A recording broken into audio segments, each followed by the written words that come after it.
स्वदेशी 2.0 की प्लानिंग देख झुक गया पूरा अमेरिका। भारत के सख्त फैसले से पूरी दुनिया में आया भूचाल। गूगल हो या फेसबुक, इंस्टाग्राम हो या व्हाट्सएप, सबकी बजी बैंड। दोस्तों, कभी आपने सोचा है कि जो हम मोबाइल इस्तेमाल करते हैं, जो एप्स खोलते हैं, जो सर्च करते हैं, उसमें से कितनी चीजें हमारी अपनी हैं? सोच कर देखिए। सुबह अलार्म बजता है, मोबाइल उठाते हैं, स्क्रीन लॉक करते हैं, सबसे पहले व्हाट्सएप खोलते हैं जो अमेरिका की कंपनी का है, फिर इंस्टाग्राम, फिर फेसबुक, फिर गूगल, और दिन भर हमारा डाटा, हमारी पसंद नापसंद, हमारी लोकेशन सब किसी और देश के सर्वर पर जमा होता रहता है। क्या ये सच में ठीक है? अब जरा इस तस्वीर को दूसरी तरह से देखिए। कल्पना कीजिए, एक दिन अचानक कोई विदेशी देश फैसला करता है कि वो हमारे देश के खिलाफ आर्थिक दबाव बनाएगा, एक झटके में टैरिफ बढ़ा देगा, ट्रेड पॉलिसी बदल देगा, या फिर हमारे डिजिटल प्लेटफॉर्म्स पर रोक लगाने की धमकी देगा। आप सोच रहे होंगे, अरे ऐसा क्यों होगा? पर दोस्तों, दुनिया की राजनीति और व्यापार में कुछ भी नामुमकिन नहीं। याद कीजिए, जब चीन ने साफ कह दिया था हमारे इंटरनेट में बाहर वालों की कोई जगह नहीं, उन्होंने गूगल,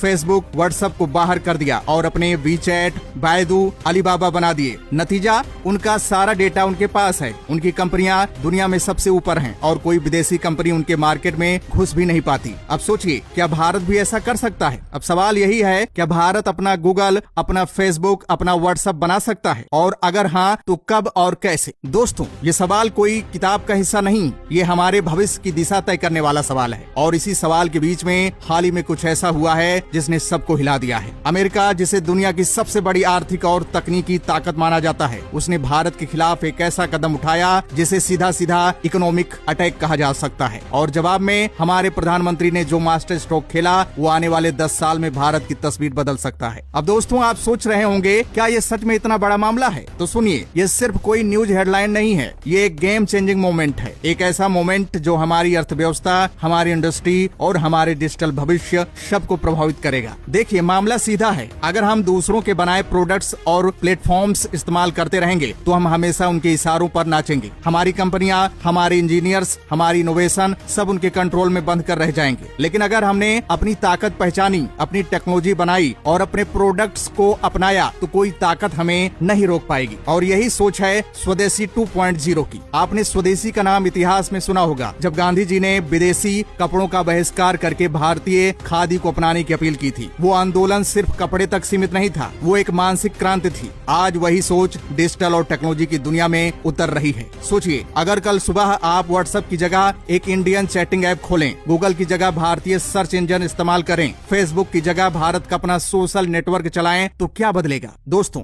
बदलेगा सिर्फ ऐप नहीं, बदलेगा पूरा खेल। पर इस खेल की शुरुआत कैसे हुई? कैसे अमेरिका का एक फैसला भारत के लिए एक चेतावनी बन गया और कैसे इस चेतावनी ने हमारे देश में आत्मनिर्भरता की नई लहर पैदा कर दी? ये खबर यहीं से रोचक हो जाती है। कुछ हफ्ते पहले दुनिया के सबसे ताकतवर देश के राष्ट्रपति ने घोषणा की, एक ऐसी घोषणा जिसने हमारे व्यापारियों, हमारे एक्सपोर्ट्स और हमारे इंडस्ट्री को सोचने पर मजबूर कर दिया। उन्होंने कहा कि भारत से आने वाले प्रोडक्ट्स पर अब भारी भरकम टैरिफ लगेगा। इतना ही नहीं, उन्होंने तो हमें खुलेआम धमकी दे डाली, अगर हमने उनके कहे मुताबिक डील साइन नहीं की तो और भी सख्त कदम उठाए जाएंगे। अब सोचिए, ये सिर्फ व्यापार की लड़ाई नहीं है, ये एक पावर प्ले है। ये दिखाता है कि अगर हम किसी और पर ज्यादा निर्भर रहेंगे तो वो हमारे खिलाफ कभी भी अपने फायदे के लिए नियम बदल सकता है। पर दोस्तों, असली खबर तो यहीं से शुरू होती है, जब इस दबाव के जवाब में हमारे प्रधानमंत्री ने साफ कहा, अब वक्त आ गया है कि भारत सिर्फ बायर नहीं, मैन्युफैक्चरर भी बने। उन्होंने इसे एक गोल्डन चांस बताया, चांस अपने प्रोडक्ट्स बनाने का, चांस अपने लोगों को रोजगार देने का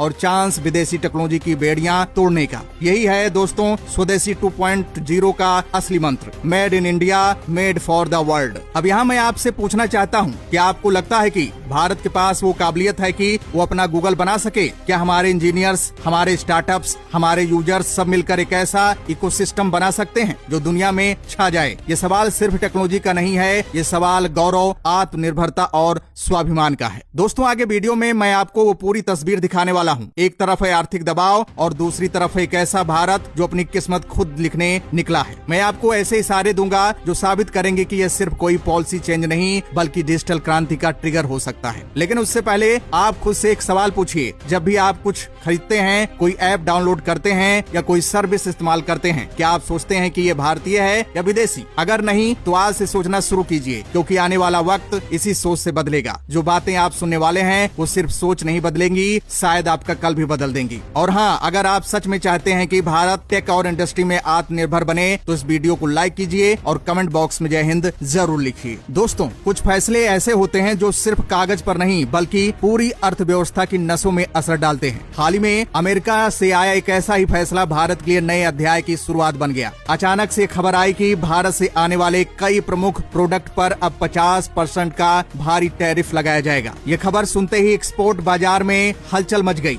हमारी टेक्सटाइल इंडस्ट्री जो सालों से अमेरिका को कपड़े सप्लाई करती आई है, अचानक देखती है कि वहाँ उनके प्रोडक्ट्स महंगे हो गए। हमारी फार्मा इंडस्ट्री जो दवाइयों के मामले में अमेरिका की फर्स्ट चॉइस रही, अब मुकाबले में पिछड़ने लगी। इंजीनियरिंग गुड्स बनाने वाले भी बेचैन, क्योंकि ये नया टैक्स उनकी डिमांड पर सीधा वार कर रहा है। ये सिर्फ टैक्स नहीं, हमारे एक्सपोर्ट पर लगाया गया ब्रेक है, और ये ब्रेक हमें रोकने के लिए नहीं, हमें जागने के लिए लगा है। लेकिन दोस्तों, ये महज एक टैक्स का मामला नहीं था। इसके पीछे गहरी राजनीतिक और आर्थिक रणनीति छिपी थी। अमेरिका लंबे समय से चाहता था कि भारत उसके साथ एक ऐसा फ्री ट्रेड एग्रीमेंट करे जिसमें भारत अपने किसानों और छोटे बिजनेस को दी जाने वाली कई सरकारी सहायता खत्म कर दे। उनका मकसद साफ था, भारत के कृषि और घरेलू बाजार को विदेशी दिग्गज कंपनियों के लिए खोल देना। लेकिन भारत ने इस दबाव को मानने से साफ इनकार कर दिया। हमारी सरकार ने साफ कह दिया कि किसानों की सुरक्षा और छोटे व्यापारियों का हित किसी भी विदेशी दबाव से ऊपर है। यही इनकार इस आर्थिक हमले की असली वजह बना। टैरिफ की घोषणा के साथ ही एक तरह का संदेश भी भेजा गया कि अगर भारत उनकी शर्तें नहीं मानता तो वे हमारे लिए मुश्किलें खड़ी कर सकते हैं। लेकिन शायद उन्हें अंदाजा नहीं था कि भारत इस चुनौती को कमजोरी नहीं बल्कि अवसर में बदलेगा। यही वो पल था जब प्रधानमंत्री मोदी ने खुलकर कहा कि ये समय विदेशी निर्भरता से बाहर निकलने का है। उन्होंने इसे स्वदेशी का नया युग बताया, जिसे उन्होंने स्वदेशी 2.0 का नाम दिया। उनका संदेश सीधा था, अगर दुनिया अपने फायदे के बारे में सोच रही है तो भारत को भी अपने फायदे के लिए तैयार रहना होगा, और इसके लिए सबसे बड़ा हथियार है आत्मनिर्भरता। स्वदेशी 2.0 केवल विदेशी सामान का बहिष्कार करने का नारा नहीं है, ये मानसिकता बदलने का अभियान है। इसका मतलब है कि जब भी आप कोई प्रोडक्ट खरीदें या कोई सर्विस लें तो सबसे पहले ये सोचें कि क्या इसे किसी भारतीय ने बनाया है। इसमें सिर्फ कपड़े या मशीनें नहीं आती, बल्कि मोबाइल ऐप्स, वेबसाइट्स और डिजिटल सर्विसेज भी शामिल हैं। आज हमारी सबसे बड़ी कमजोरी यही है कि हम हर दिन जिन डिजिटल प्लेटफॉर्म्स का इस्तेमाल करते हैं उनमें से लगभग सभी विदेशी कंपनियों के हैं। सुबह व्हाट्सएप पर चैट करना, गूगल पर सर्च करना, इंस्टाग्राम पर स्क्रॉल करना, इन सब का मतलब है कि हम अपना डेटा विदेश भेज रहे हैं, और यही डेटा आज के समय में सोने से भी ज्यादा कीमती है। कल्पना कीजिए, अगर कल को ये कंपनियां हमारे खिलाफ डिजिटल दबाव बनाएं, चाहे वो डेटा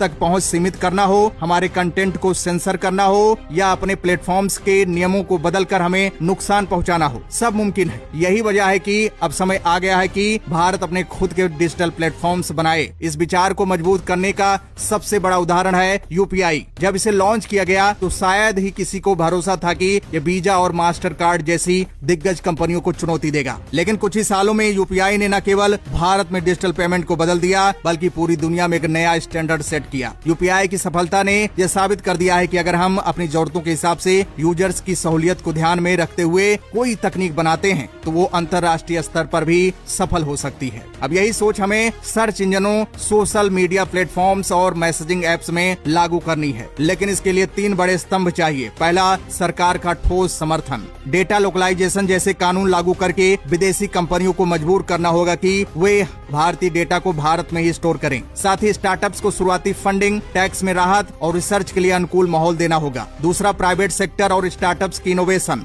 सिर्फ कॉपी पेस्ट से काम नहीं चलेगा, बल्कि हमें ऐसे प्रोडक्ट बनाने होंगे जो भारतीय यूजर्स की खास जरूरतों को पूरा करें। ऐसा सर्च इंजन जो हिंदी, तमिल, बंगाली, मराठी जैसी भाषाओं में बेहतरीन नतीजे दे, और ऐसा सोशल मीडिया जो भारतीय त्योहारों, संस्कृति और समाज की धड़कन को समझे। तीसरा और सबसे महत्वपूर्ण स्तंभ है जनता का भरोसा और सहयोग। जब भी कोई नया भारतीय ऐप या प्लेटफॉर्म आए, हमें उसे अपनाने का मौका देना होगा। ये समर्थन केवल दिवाली तक सीमित न होकर हर दिन का हिस्सा बनना चाहिए। ये रास्ता आसान नहीं है। गूगल और फेसबुक के पास अरबों डॉलर की फंडिंग दुनिया का सबसे बेहतरीन टैलेंट और वर्षों का अनुभव है, लेकिन भारत के पास भी अपनी ताकतें हैं। लाखों आईटी प्रोफेशनल्स, तेजी से बढ़ता स्टार्टअप इकोसिस्टम और 140 करोड़ की आबादी का विशाल यूजर बेस। अगर ये तीनों ताकतें एकजुट हों तो कोई कारण नहीं है कि हम वैश्विक मंच पर अपने प्लेटफॉर्म्स को स्थापित न कर सकें। ये केवल तकनीक का सवाल नहीं है, बल्कि रोजगार और अर्थव्यवस्था का भी है। जब हम अपने प्लेटफॉर्म बनाएंगे तो डेवलपर्स, डिजाइनर्स, मार्केटिंग प्रोफेशनल्स और सपोर्ट स्टाफ लाखों लोगों को नए अवसर मिलेंगे। इससे हमारी डिजिटल फ्रीडम और मजबूत होगी और हम ग्लोबल पॉलिटिक्स और इकोनॉमिक्स प्रेशर से भी ज्यादा सेल्फ। और अगर हमने ये कदम उठाया तो आने वाले सालों में दुनिया सिर्फ गूगल करो नहीं बल्कि भारत सर्च करो भी कहेगी। तो दोस्तों, इसके बारे में आपका क्या कहना है कमेंट बॉक्स में जरूर बताइएगा। जय हिंद, जय भारत।